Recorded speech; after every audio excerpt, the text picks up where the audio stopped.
Welcome to the NCAA Division II Volleyball Semifinal Press Conference. Today we are joined by second-seeded Concordia-St. Paul after a 3-1 win over third-seeded Point Loma. The Golden Bears advanced to Saturday's championship match against the winner of Tampa and MSU Denver at 5 p.m. Central Time. Concordia-St. Paul advances to the national championship match for the 12th time in program history. We are joined tonight by head coach Brady Starkey and student athletes Kaelyn Snoozy and Cassie Sieling. We will begin with an opening statement from Coach Starkey and then open it up for questions. Coach? Well, congrats to Point Loma on a great season. Jonathan, he's just got a really good program. He's got a good program every year. Good coach. They just battle. They're like, oh man, they're sickening how much they keep the ball off the floor and stuff like that, and just a lot of volleyball IQ on that team. So you can just see how well coached they are and stuff like that. They're one of those teams that's just really frustrating. So, but I thought our girls did a great job of kind of handling their pressure. They were push on us. We'd kind of push back and just kind of felt like we just kind of kept ahead just a little bit throughout that whole match right there. Besides maybe that third game or whatever, which I felt like could have gone either way, but then they just made a lot of better plays at the end of that game. But overall, I was just proud and impressed with the way the girls played. So they just scrapped and fought hard, and that's kind of what you got to do at this point to try to advance. Thanks, Coach. Open it up for questions. Kaelyn, you are obviously a freshman. What does it mean to make this game in your hometown in your freshman year at CSB? I mean, it's honestly just so surreal. Like, I wouldn't want to do it with any other girls, and being a freshman, I'm so grateful to even play on the court. And we're just such a hardworking team. We've talked about being aggressive all the time, and I think we're just doing such a good job. And like I said, it's just so surreal, and I wouldn't want to do it with anyone else. I'm so proud of our team.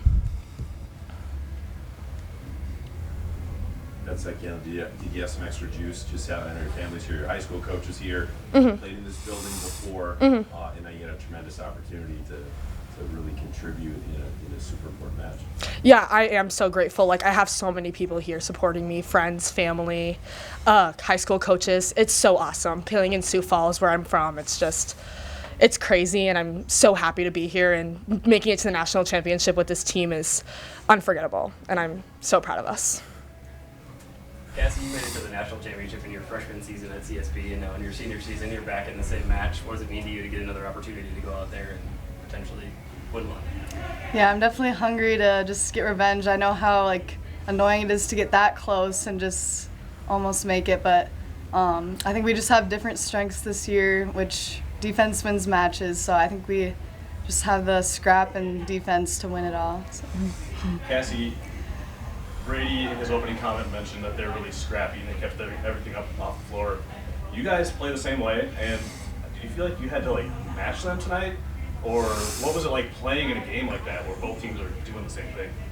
Yeah, it's definitely fun. Sometimes I would almost start cheering and then the ball was still up somehow, and it was just, both teams were playing such good defense, which definitely makes it harder and a little more annoying, but we just kept swinging, kept trying to cover when we'd get blocked, so it was definitely a fun match. Coach, the first set was what a lot of people expected, real close throughout.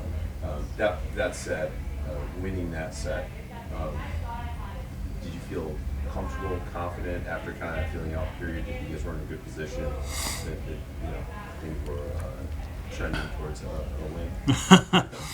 No. We are a team that, when we get out ahead, we're not necessarily, that's not the best thing in the world for us. So it's one of those things where, we were on the bench in the fourth game, and I think we were up by 6.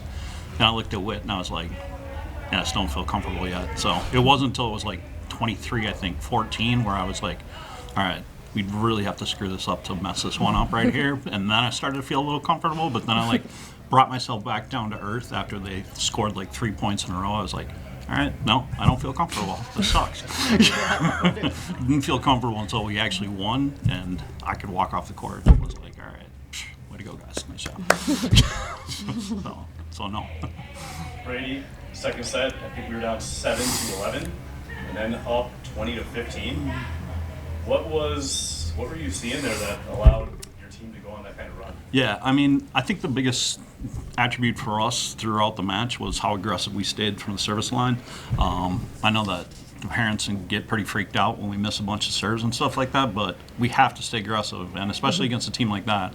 If they're playing at the net with the ball up to the net where their setter can attack, and they've got 3 obvious front row people, they're just almost impossible to defend. So we can get them to, at least pass it to the 8-foot line or something like that, where our blockers at least have a chance to go and close on a ball and stuff. Then we, it just makes it a lot easier for any team, really, not them, not I mean, and then I thought our serve receivers too, they were just unlocked. I mean, we were in system pretty much the whole time, and it just helped a lot. So,